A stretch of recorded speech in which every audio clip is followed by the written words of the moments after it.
भारत माता की जय जय माता, जय जय माता, जय श्री राम। आज के इस भारतीय जनता पार्टी के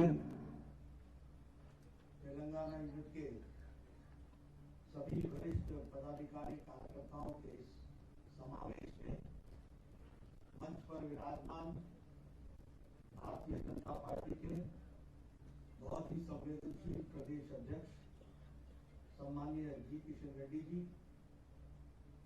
पूर्व में अध्यक्ष रहे और वर्तमान में मेरे महामंत्री सम्माननीय बंडी संजय जी, हमारे राष्ट्रीय महामंत्री बीएल संतोष जी,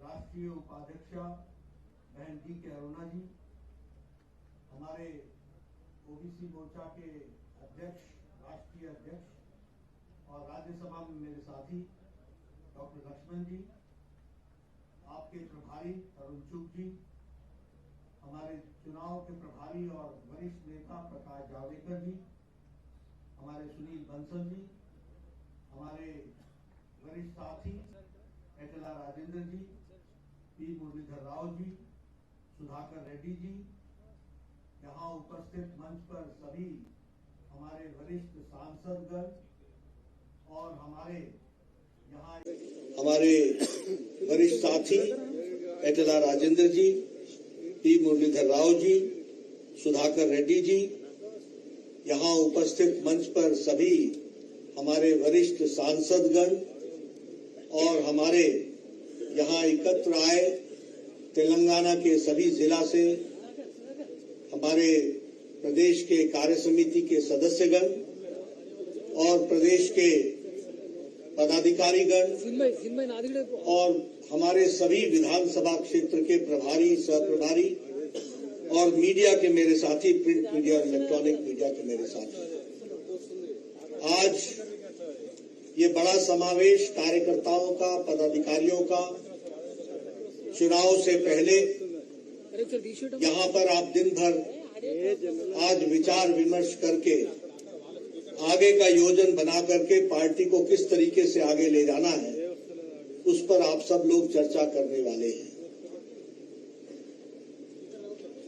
मेरे साथी और प्रदेश अध्यक्ष जी किशन रेड्डी जी ने आपके सामने सारी बातें बड़े तफसील से, बड़े इत्मीनान से और बड़ी गहराई में उन्होंने सारी राजनीतिक बातें रखी हैं।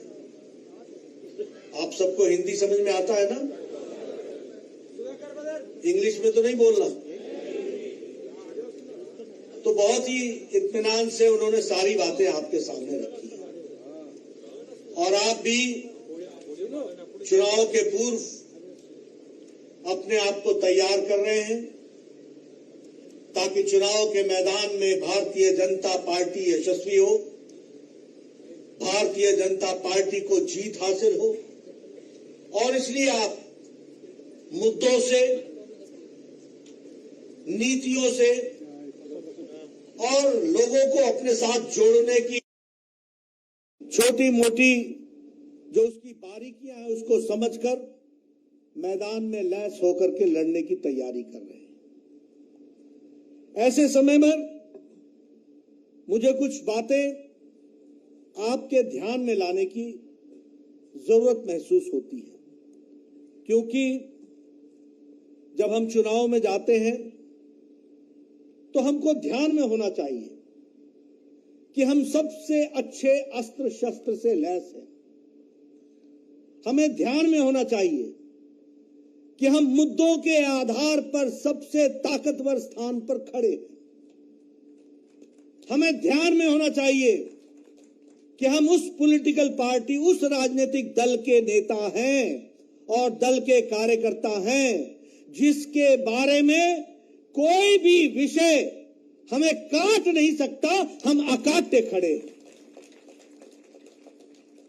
और इसीलिए उनको स्मरण कराना ये हमारी जिम्मेवारी बन जाती है। मित्रों, आप चुनाव में जाएंगे, आपको राष्ट्रीय मुद्दे, आपको प्रदेश के मुद्दे, आपको इलाके के मुद्दे, ये आपको प्रश्न के रूप में सामने देखने को मिलेगा। हमें अपने उत्तर के बारे में स्पष्ट होना चाहिए और मैं कह सकता हूं कि आज भारतीय जनता पार्टी का एक एक कार्यकर्ता तेलंगाना के एक एक गांव में जाकर के हिम्मत के साथ कह सकता है कि देश के भी विकास का समाधान बीजेपी के पास है, प्रदेश को भी आगे ले जाने का समाधान बीजेपी के पास है और इलाके का विकास का भी समाधान किसी और के पास नहीं, भारतीय जनता पार्टी के पास है। और जब हम आपसे ये बात कहते हैं तो हमारे ध्यान में आता है कि आज हर वर्ग का सशक्तिकरण करने का काम, the empowerment of every section of the society has been done by none other but by only NDA government led by Bharatiya Janata Party and led by Prime Minister Narendra Modi, that we have to understand. और उसके सफलता का आभास, सफलता की चीजें वो हमें यहां भी तेलंगाना की धरती पर भी मिला है। आपको किशन रेड्डी ने बहुत तफसील से बताया है, लेकिन मैं बताना चाहूंगा कि मोदी जी के नेतृत्व में अगर देश में, दुनिया में देश की धमक बनी है और दुनिया में देश की धाक बनी है और दुनिया में देश को लोगों ने माना है, सराहा है, एक ताकत माना है, तो उनके अथक प्रयास ने भारत के आम आदमी को भी ताकत देकर के भारत को मजबूत किया है। इसलिए हमारा फोकस क्या था, आपको बताना होगा। गांव, गरीब, वंचित, पीड़ित, शोषित, दलित, महिला, युवा, किसान, ये हमारी ताकत, इसको सशक्तिकरण करने का काम प्रधानमंत्री मोदी जी ने किया है। मैं पत्रकार बंधुओं से बोलूंगा, आप ध्यान में लें कि प्रधानमंत्री मोदी जी ने प्रधानमंत्री गरीब कल्याण अन्न योजना में 80 करोड़ की जनता को, 80 करोड़ जनता, approximately 70% of the population was given प्रधानमंत्री गरीब कल्याण योजना में 5 किलो राइस और 5 kilo wheat and 1 kilo pulse, and this has been continued। और इससे क्या हुआ, और इसमें भी आप समझ लीजिए, 80 करोड़ में 1 करोड़ 90 लाख यानी 2 करोड़ लोग कहीं और के नहीं हैं, तेलंगाना के साथी हैं, जिनको यह राशन मिल रहा है, ताकि कोई भी गरीब भूखा न सोए, ताकि किसी के घर में बिना अन्न के सोने की न हो, उसके 2 वक्त की भोजन की व्यवस्था हो। And the number is 2 crores here in Telangana and 80 crores in the country। और इसका फायदा क्या हुआ? इसका फायदा ये हुआ, और मैं सबको कहूंगा, आप सब लोग पढ़े लिखे लोग हैं, गांव-गांव में पढ़े लिखे लोग हैं, उनको बताओ कि आज मोदी जी के नेतृत्व में पिछले 5 साल में 13.5 करोड़ लोग गरीबी की रेखा से निकल गए हैं। इसको आपको याद रखिए।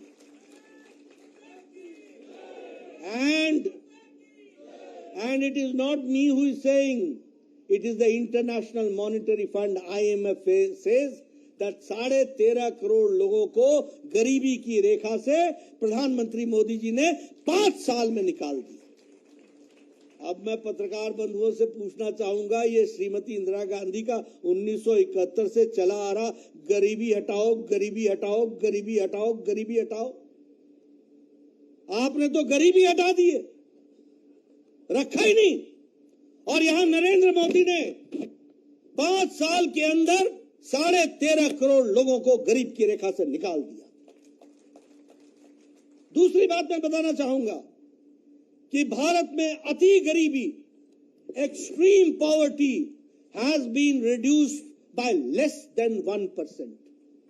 1% से भी कम हो गया है अति गरीबी। और फिर मैं बोल रहा हूं, मैं नहीं बोल रहा, ये इंटरनेशनल मॉनिटरी फंड बोल रहा है, IMF बोल रहा है। ये है अंतर। और 2 करोड़ लोग हमारे तेलंगाना के हैं। चुनाव के ये मुद्दे हैं। केसीआर पे मैं बाद में आऊंगा, लेकिन मैं अभी कांग्रेस पार्टी से पूछना चाहता हूं, सालों तुमने राज किया, साल के साल तुमने राज किया, क्या तेलंगाना की तस्वीर तुमने बनाई थी? और बची कुची कसर थी वो केसीआर ने पूरी कर दी, छोड़ा ही कुछ नहीं। आप देखिए, अगर मैं बात करूं विकास के दृष्टि से, तो आप प्रधानमंत्री आवास Awas, 4 crore people have been given awas, 4 crore लोग।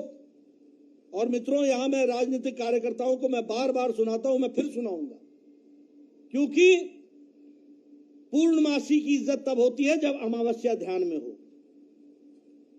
जब अंधेरा ध्यान में हो, तो आपको लाइट की और सूरज की रोशनी का फर्क पता चलता है। When I was an MLA in 1993, there was a scheme called as Indira Awas Yojana. And my BDO, Block Development Officer, used to come to me, और वो मुझसे कहता था, नड्डा साहब आपको 2 पंचायत में 1 इंदिरा आवास की योजना की स्कीम मिली है, बताओ किसको दें। मैं कहता था, इस धर्म संकट में क्यों डालते हो, क्यों ये पाप मेरे ऊपर करते हो, ये तुम ही रख लो, जिसको देना उसको दे देना, मेरे जिम्मे ये पाप मत चढ़ाओ। ये मैंने 1993 में देखा है।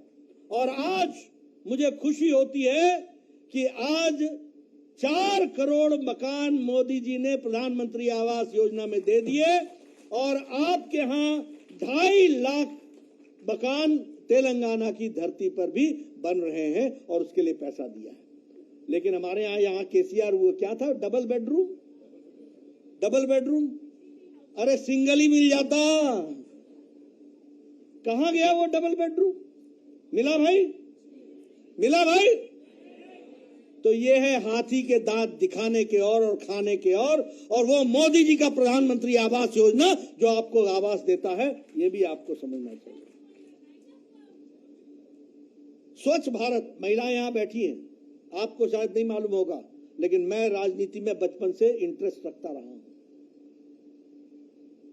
Ram Manohar Lohia in 60s, he stood in parliament, and he said in parliament in 1960s that I feel ashamed. मुझे शर्म आती है कि जब मैं नेशनल हाईवे से गुजरता हूं और मेरी जीप जब चलती है, तो मेरे आगे आगे महिलाओं का झुंड पानी की बोतल लेकर के अपने दैनिक नित्य कर्म के लिए सड़कों की तरफ जाती है और खेतों की तरफ जाती है। क्या है ये भारत? ये 1966 में कहा था, 60s में कहा था, सॉरी। किसी ने चिंता नहीं की। इंतजार था तो प्रधानमंत्री मोदी जी का था, जिन्होंने 12 करोड़ इज्जत घर बना करके 12 करोड़ बहनों को इज्जत देने का काम किया। 12 crore life with dignity, you could not live a life with dignity, and here in Telangana 31 lakh such toilets have been made. That means 31 lakh children, ladies have been given the dignified life to lead. और जब मैं 12 करोड़ बोलता हूं और 31 लाख बोलता हूं, तो 31 लाख बहनें ही नहीं होती है, 31 लाख बच्चे भी होते हैं और 31 लाख परिवार भी होता है। ये भी हमको समझना चाहिए। कैसा देश था? किसने रोका था? कौन बता रहा था? क्या कर रही थी कांग्रेस पार्टी? क्या कर रहे थे बाकी लोग? अगर मैं बात करूं उज्ज्वला योजना की, आज खुशी होगी आपको, उज्ज्वला योजना में बहनों के लिए 300 रुपए की सब्सिडी हो गई है, और उज्ज्वला योजना में 12 करोड़ बहनों को, 9 करोड़ बहनों, 9.5 करोड़ बहनों को उनको आज गैस मिल रहा है। मुझे आपका नहीं मालूम, मैं बार बार लेकिन सुनाना चाहता हूं। मेरे गांव में माताएं बहनें 5 बजे सुबह उठती थी, 5 बजे जंगल में जाती थी, लकड़ियां काट के लाती थी, और लकड़ियां काटने में भी झगड़ा हो जाता था। तुम कहीं मेरे पेड़ से तो नहीं काट रहे, तुम कहीं मेरे पेड़ से तो नहीं काट रहे। बेचारी झगड़ा भी सहती थी, बोझा उठा के लाती थी, गीली लकड़ियां होती थी, चूल्हा जलाती थी, गीली लकड़ी होने के चलते धुआं होता था, धुआं अपने फेफड़ों में लेती थी, आंखों से पानी आ जाता था, रसोई में रहना मुश्किल होता था, तब भी वो चूल्हा जला करके लोग बच्चों को रोटी खिला करके स्कूल भेजने का प्रयास करती थी। आज मोदी जी ने 9.5 करोड़ लोगों को, 9 करोड़ 50 लाख बहनों को उज्ज्वला योजना के तहत गैस पहुंचाई है। 5 मिनट में चाय पिलाओ, आधे घंटे में खाना खिलाओ, परिवार को सुखी रखो, ये ताकत दी है, ये फर्क आया है। अगर मैं बात करूं आयुष्मान भारत का, मुझे खुशी है प्रधानमंत्री जी ने ये काम मुझे ही दिया था, क्योंकि मैं स्वास्थ्य मंत्री था। 50 करोड़ लोग, 40% ऑफ द इंडियन पॉपुलेशन, ये सब लोग जितने यहां बैठे ना, सब MP MLA हैं। ये सब चिट्ठियां लिखा करते थे, प्रधानमंत्री जी, मुख्यमंत्री जी, इसका बाईपास होना है, इसका ये होना है, इसका ये होना है, इसको 1.25 लाख रुपए चाहिए, इसको 1.5 लाख रुपए चाहिए। आज 50 करोड़ लोगों को, 10 करोड़ 74 लाख परिवार को मोदी जी का आयुष्मान भारत हर साल 5 लाख रुपए दे रहा है। ये सारी बातें मैं क्यों आपको बोल रहा हूं? क्योंकि आज अगर दुनिया में भारत का डंका बज रहा है, तो देश में भी गांव, गरीब, वंचित, पीड़ित, शोषित, दलित, महिला, युवा, इनको ताकत मिल रही है। किसान को प्रधानमंत्री किसान सम्मान निधि की बात करें अगर, तो 11 करोड़ 78 लाख यानी अप्रोक्सीमेटली 12 करोड़ किसान को 6,000 रुपए हर साल मिल रहा है। आप बताइए, इससे किसानों का सशक्तिकरण हुआ कि नहीं हुआ? एम्पावरमेंट हुआ है कि नहीं हुआ है? और उसी में अगर मैं संख्या बताऊंगा आपको, तो अगर 11 करोड़ हुआ है तो उसमें 38,50,000 तेलंगाना के किसान हैं जिनको कि किसान सम्मान निधि मिली। ये 38 लाख किसानों से आप पूछिए तो जरूर कि बोलो मोदी जी का आपको किसान सम्मान निधि मिला कि नहीं मिला, उससे आपको ताकत मिली कि नहीं मिली। जल जीवन मिशन 100% हो गया है आपके यहाँ, 100%। और यहीं पर किशन रेड्डी हम आपके साथ गए थे, संजय बंडी हम आपके साथ गए थे, हमारे लक्ष्मण जी आपके साथ गए थे, जब यहाँ पर बिकॉज ऑफ बैड वाटर उनके हेल्थ कंडीशंस को असर पड़ रहा था, उनके हाथों का असर पड़ रहा था, उनके दांतों का असर पड़ रहा था। आज आपको स्वच्छ फ्लोराइड के कारण, आज आपको स्वच्छ जल 100% पहुंचाने का काम किया, तो वह भी नरेंद्र मोदी जी की सरकार ने किया। अगर आज जब दुनिया एक आर्थिक मंदी से गुजर रही है, जब दुनिया कोरोना के मार के चपेट से निकलने का प्रयास कर रही है, तो the bright spot is only India. This you should remember, the only bright spot, the stable economy is only India, the fastest growing economy is only India. ये कैसे हुआ?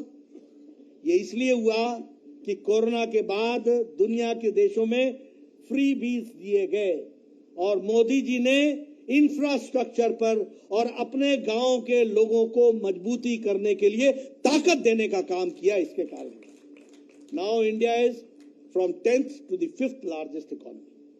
अब गांव के आदमी को अब बताएंगे कि नहीं बताएंगे? बताएंगे कि नहीं बताएंगे? और उनसे कहना पहले तेलंगाना जीतना है और साथ साथ दिल्ली जीतना है और फिर से दुनिया की तीसरी बड़ी इकोनॉमी बनानी है मोदी जी के नेतृत्व में। इस बात को हमको कहना है, इस बात के लिए हमको काम करना है।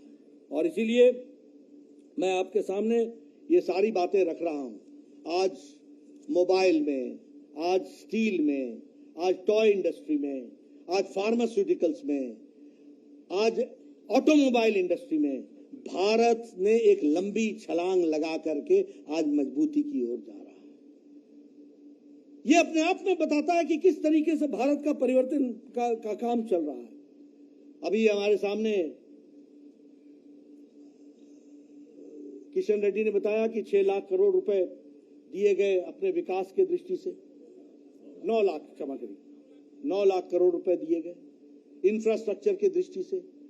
और आपको जानकर के खुशी होगी कि इस साल इसी काम को, इंफ्रास्ट्रक्चर को बढ़ाने के लिए सारे देश में 10 लाख करोड़ रुपए खर्च हुआ।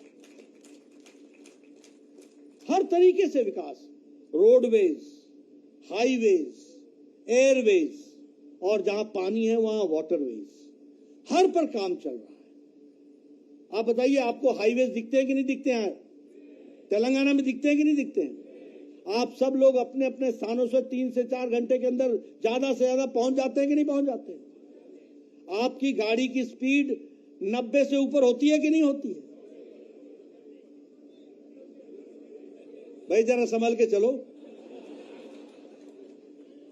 मैं तो आपको वही बोलूंगा जो आवश्यक होती है। 90 means that you are at ease, but at the same time there is the speed which you have to understand. लेकिन ये हाईवेज के कारण हुआ, रोडवेज के कारण हुआ। मेरे टूर प्रोग्राम में कल लिखा हुआ था 56 किलोमीटर्स और नीचे लिखा हुआ था 30 मिनट्स। मैंने कहा यार 56 किलोमीटर 30 मिनट्स, अब आप समझो इसका मतलब क्या है। पहले क्या लिखा होता था? 56 किलोमीटर्स। अब आपने मेरा जवाब दे दिया। So this is what you have to understand what is development. इसलिए रोडवेज, हाईवेज, रेलवेज, सिकंदराबाद का रेलवे स्टेशन को मोस्ट मॉडर्नाइज्ड रेलवे स्टेशन बनाया जा रहा है कि नहीं बनाया जा रहा है? आपकी डबल लेनिंग चल रही है कि नहीं चल रही है? एयरपोर्ट्स बन रहे हैं कि नहीं बन रहे हैं? विकास के नए आयाम लिखे जा रहे हैं कि नहीं लिखे जा रहे हैं? एम्स का शिलान्यास हो रहा है कि नहीं हो रहा है? हो गया बीबी नगर में। ये सारे विकास के काम। अभी बताइए, ट्राइबल यूनिवर्सिटी डिक्लेयर की प्रधानमंत्री जी की नहीं की? अब बताइए, प्रधानमंत्री जी ने एक दिन में 8,000 करोड़ रुपए का और दूसरे दिन 14,000 करोड़ रुपए का ऐलान किया कि नहीं किया? ये तेलंगाना को तोहफा है कि नहीं है? अब मैं आपसे एक बात पूछना चाहता हूं कि मोदी जी ने तो पैसा दे दिया, लेकिन अगर यहां बैठा केसीआर गड़बड़ करेगा, जो करेगा ही, तो उसको हटाना जरूरी है कि नहीं है? जरूरी है कि नहीं है? तो तुमको जमीन पर काम करके कमल खिलाना जरूरी है कि नहीं है? अगर जरूरी है तो अपने काम में जुट जाओ। मोदी जी ने पानी, पैसा और विकास के सारे का सारा तेलंगाना को दे दिया है। तुम्हारे तेलंगाना के लोटे में छेद नहीं होना चाहिए, इसकी चिंता करनी चाहिए। आपको समझना पड़ेगा विकास किस तरीके से होता है, कितना विकास हुआ। कभी 8,000 करोड़ रुपए, कभी 14,000 करोड़। विकास पे विकास और घोषणाएं, सारी की सारी चीजों को पूरा करना। तो इस तरीके से आप बताइए, टर्मरिक बोर्ड की घोषणा हुई कि नहीं हुई? हुई कि नहीं हुई? अब ये जनता को बताना है कि नहीं बताना है? ये जनता को बताने का काम आपका है और उनको बताना है कि इससे तेलंगाना का विकास कैसे जुड़ा है। उसी तरीके से आप बताइए, नागपुर विजयवाड़ा इकोनॉमिक कॉरिडोर बन रहा है कि नहीं बन रहा है? आप बताइए, greenfield highway Warangal to Khammam और खम्मम टू विजयवाड़ा काम चल रहा है कि नहीं? ये विकास के नए काम है कि नहीं? भारतमाला परियोजना में 2,460 करोड़ रुपए खर्च हो रहा है कि नहीं हो रहा है? ये विकास रेलवे लाइन की दृष्टि से अगर देखा जाए तो 500 करोड़ रुपए खर्च हो रहा है जैकलार और अपने कृष्णा के बीच में। तो उसी तरीके से हमारे अन्य प्रोजेक्ट्स के तहत अभी ये यूनिवर्सिटी को 5 बिल्डिंग समर्पित हुई कि नहीं हुई? तो ये सारे विकास कब हो रहे हैं? ये तब हो रहे हैं जब मोदी जी ने नारा लिया है, सबका साथ, सबका विकास, सबका विश्वास, सबका प्रयास। इस बात को लेकर के आगे चलने का हम लोगों ने काम किया है। मित्रों, एक बात मैं और आपको कहना चाहूंगा। विकास के तो मैं कई विषय आपके सामने रख सकता हूं, लेकिन एक बात ध्यान रखना कि भारतीय जनता पार्टी को ही यह प्राउड प्रिविलेज है कि this is the only party which has been consistent right from its very inception. बाकियों ने रास्ते बदले, समय के अनुसार अपनी नीतियां बदली, समय को देखते हुए और समय की नजाकत को समझ करके अपने स्टैंड को बदला, लेकिन भारतीय जनता पार्टी ने जो कहा वो किया और जो नहीं कहा वो भी करके दिया, इसको भी हमको ध्यान रखना चाहिए। आज ठीक है, तेलंगाना बनने के बहुत बहुत बड़े बड़े चैंपियन आ जाएंगे, लेकिन 1997 था ना वो, 1997 आंध्र, जॉइंट आंध्र की धरती पर, प्योर आंध्र की धरती पर काकीनाडा में प्रस्ताव पारित करने की हिम्मत थी तो भारतीय जनता पार्टी। अभी चर्चा हुई, सुषमा स्वराज जी ने इसको सपोर्ट किया, हम सब लोग पार्लियामेंट में थे, राज्यसभा में थे, हम लोगों ने सपोर्ट किया, हम लोगों ने इस बात के लिए ताकत दी, प्रदान किया। यह ठीक है कि केसीआर आकर चुनाव में जीते और उन्होंने इस विषय को आगे बढ़ाया। मैं यहां आपको सिर्फ केसीआर की बात नहीं करूंगा, केसीआर के साथ साथ देश का भी परिदृश्य रखना चाहूंगा। देखिए, एक बात ध्यान में रखिए, भारत राजनीतिक दृष्टि से एक विशेष राजनीतिक मुद्दे से गुजर रहा है, क्योंकि कांग्रेस पार्टी ने नेशनल पार्टी होते हुए भी रीजनल एस्पिरेशंस की अनदेखी की। ये देखो, गहराई से समझने वाला विषय है, because national party Congress at that time ignored the regional aspirations of the people of the region, or that is why slowly regional parties grew up in every state. And the same way this Telangana Rajya Samiti also came the same way, because the national aspirations were ignored for a long time. The regional aspirations में regional parties खड़ी हो गई। अब धीरे धीरे और बहुत तेजी से, धीरे धीरे लेकिन बहुत तेजी से, ये regional parties are converted into family parties. और मैं आपके सामने तस्वीर बनाना चाहता हूं। शेख अब्दुल्ला का बेटा फरूक अब्दुल्ला लड़ रहे थे जम्मू कश्मीर की लड़ाई। फरूक अब्दुल्ला का बेटा उमर अब्दुल्ला, नेशनल कॉन्फ्रेंस, मैं ऊपर से शुरू कर रहा हूं, जम्मू कश्मीर से। ये लड़ाई जम्मू कश्मीर की लड़ते थे, लेकिन अंत में it has been reduced to a family party.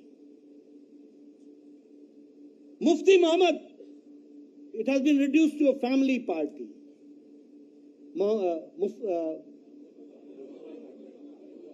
Mehbooba Mufti, पर फैमिली पार्टी।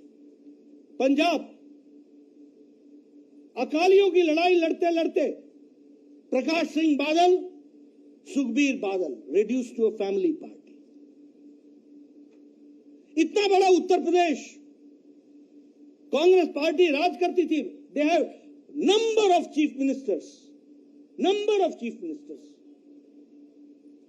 आज कांग्रेस के पांव उखड़े और 24 करोड़ की जनता में अब भारतीय जनता पार्टी लड़ती है तो एक रीजनल पार्टी से लड़ती है, समाजवादी पार्टी से।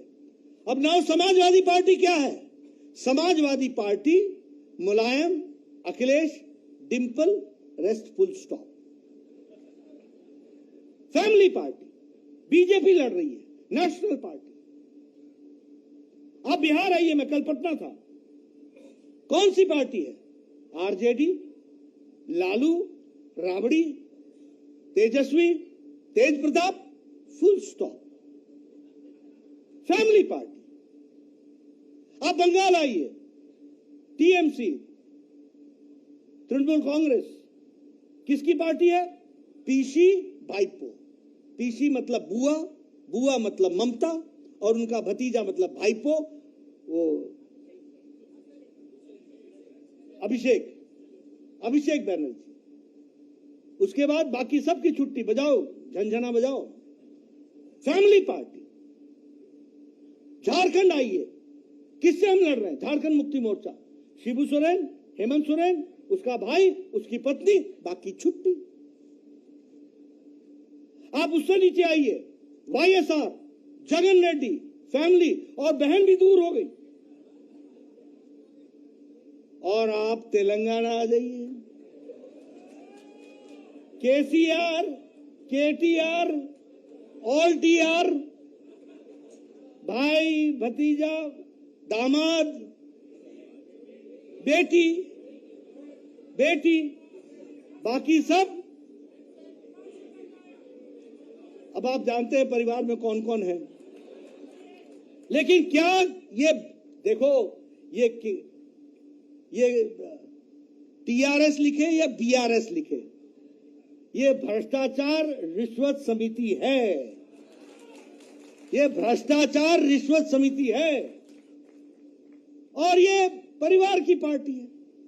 आप जरा इससे थोड़ा और नीचे चले जाइए, करुणानिधि, स्टालिन, उदयनिधि। आप जरा थोड़ा पश्चिम की ओर चले जाइए, शरद पवार, सुप्रिया सुले, बाकी छुट्टी। शिवसेना, उद्धव और आदित्य, बाकी छुट्टी। और अब कांग्रेस पार्टी भी कोई नेशनल पार्टी नहीं रह गई है। सोनिया, राहुल, प्रियंका, बाकी। इसलिए मित्रों ये याद रखो, the only political party now which is fighting as a national party is Bharatiya Janata Party. And not my words, today or tomorrow, it will be Bharatiya Janata Party in every state where with ideology, party will be working for the strong nation. कोई कर नहीं सकता। मैं कभी भी इन परिवार वाली पार्टियों से डरता नहीं हूं। यहां तो भाई भाई में झगड़ा होने वाला है यार, कहां घूम रहे हो तुम। और परिवार को कभी भी भारत की जनता की मानसिकता सपोर्ट करने की नहीं रहेगी। ये विचारों पर चलने वाला देश है, ये आइडियोलॉजी पर चलने वाला देश है, ये मुद्दों पर चलने वाला देश है। ये किसी परिवार की आरती करने वाला देश नहीं है। ये भारत का प्रजातंत्र किसी का गुलाम नहीं हो सकता। ये भारत का प्रजातंत्र विचारों के साथ स्वच्छंद होकर के विचारों की लड़ाई लड़ने वाला प्रजातंत्र है। इसलिए कल भी तुम्हारा है, आज भी तुम्हारा है, आपको आगे बढ़ना है। अब यहां के हम भ्रष्टाचार के बारे में क्या बोले, आकंठ डूबे हुए हैं। आकंठ किशन रेड्डी ने बहुत आपको बड़े तफसील से बता दिया है क्या क्या भ्रष्टाचार नहीं किया। लेकिन मैं तेलंगाना के युवाओं से पूछना चाहता हूं, क्या आप ऐसी सरकार चाहते हो जिसमें मैट्रिक के क्वेश्चन आंसर लीक हो जाए? क्या आप चाहते हो ऐसी सरकार जो 12वीं के क्वेश्चन लीक हो जाए? और क्या आप ऐसी सरकार चाहते हो जो तेलंगाना के पब्लिक सर्विस कमीशन के क्वेश्चन लीक हो जाए और 30 लाख युवाओं को चूना लग जाए? ऐसी सरकार को लॉक, स्टॉक एंड बैरल छुट्टी करने की आवश्यकता है। Lock, stock and barrel. और मित्रों याद रखो, ये लड़ाई और कोई नहीं लड़ सकता, ये कोई और नहीं लड़ सकता, बाकी सब समझौता कर जाएंगे। आदरणीय प्रधानमंत्री मोदी जी आए थे, उन्होंने महबूब नगर के भाषण में बड़े स्पष्ट शब्दों में बताया है किस तरीके से केसीआर चाहते थे। लेकिन हम लोगों ने तय किया है, भ्रष्टाचारियों के साथ समझौता नहीं होगा, लड़ाई लड़ी जाएगी और आगे बढ़ा जाएगा। इसलिए मित्रों, आप कमर कस लो, तैयार हो जाओ, ये चुनाव तुम्हारा है। हर इलाके में भारतीय जनता पार्टी का कमल खिलना चाहिए। और मेरा संदेश है केसीआर को, ये जुल्म ढाने वाले जितने आए ये सब समाप्त हो गए। और क्या हुआ? भ्रष्टाचारी, तुष्टीकरण, परिवारवाद, इससे ज्यादा आप इससे अलग कहां हो आप? आज आप रजाकारों से हाथ मिलाते हो, रजाकारों से कोई शर्म नहीं आती। और हैदराबाद की जनता को और तेलंगाना की जनता को मुझे बताना पड़े कि रजाकार ने क्या क्या आतंक ढाए थे आपके ऊपर, मानवता पर क्या क्या प्रश्न खड़े किए थे। मित्रों, ये लड़ाई आप अपने लिए नहीं लड़ रहे हो, ये तेलंगाना के भविष्य के लिए लड़ रहे हो, ये तेलंगाना के विकास के लिए लड़ रहे हो, और ये लड़ाई देश को मजबूत बनाने के लिए लड़ रहे हो। इसलिए आपसे मेरा निवेदन है, आप जाएं लैस होकर के, घर घर गांव गांव में संदेश पहुंचाएं। छाती तान करके आप लोगों को बोल सकते हैं कि भारतीय जनता पार्टी ने ही आपको विकास के साथ जोड़ा है, और भारतीय जनता पार्टी और मोदी जी के नेतृत्व में ही तेलंगाना आगे बढ़ेगा और विकसित तेलंगाना होगा। इन्हीं शब्दों के साथ बहुत बहुत धन्यवाद। जय भारत, जय तेलंगाना।